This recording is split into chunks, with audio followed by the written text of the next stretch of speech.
চলে এসেছি তোমাদের জন্য একটা দারুণ মাছের ঝোলের একদম সাদামাটা একটা মাছের ঝোল করবো হালকা পাতলা গরমে। দেখো তার জন্য এই যে মাছ ভেজে নিয়েছি, বড়ি ভেজে নিয়েছি, আলু নিয়েছি, আর এই যে কাঁচা লঙ্কা, নুন, হলুদ, জিরের গুঁড়ো, আদা বাটা, রসুন দেবো না, পেঁয়াজ বাটা আর টমেটো গ্রেট করে নিয়েছি।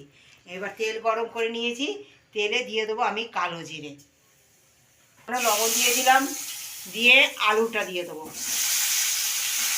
আর পেঁয়াজ আগে দেবো, এই দিয়ে সুন্দর ভেজে নেবো আলু, আর দেবো টমেটো, আলু পেঁয়াজ আর টমেটো সুন্দর ভেজে ভেজে নেবো।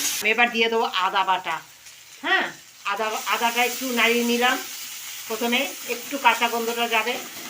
দিয়ে দেবো এই যে জিরে বাটা, আমি কোনো ধনিয়া বাটা, রসুন বাটা কিছু দিচ্ছি না, এই জিরে বাটা দেবো, নুন, হলুদ আর কাঁচা লঙ্কা। হ্যাঁ, কাঁচা লঙ্কার তরকারি আমার এটা, অথচ কত সুন্দর কালার হবে। কেন বলো তো, এই যে টমেটোটা আগে ভেজে নিয়েছি, যার জন্য কালারটা দারুণ হবে। জল দিয়ে সুন্দর আমি কষিয়ে নেবো। মশলা কষে গেছে, এবার দিয়ে দেবো জল। জল ফুটলে আমি দিয়ে দেবো মাছগুলো দিয়ে দিলাম। গলে যাওয়ার পরেই আমি বড়িগুলো দিয়ে দিয়েছিলাম, তোমাদেরকে শো করা হয়নি যদিও।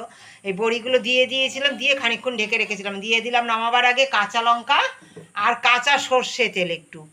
হ্যাঁ, তোমরা একবার এইভাবে ট্রাই করো, এই কম তেল প্রথমে দিয়ে রান্না করা, আর তারপরে লাস্টে একটু কাঁচা, সামান্য 1 ফুট কাঁচা সর্ষে তেল আর কাঁচা লঙ্কা এইভাবে দিয়ে একবার এই কম তেলের রান্নাটা করে খেয়ে দেখো, এত সুস্বাদু হয় তা বলার নেই, দারুণ ভালো লাগে।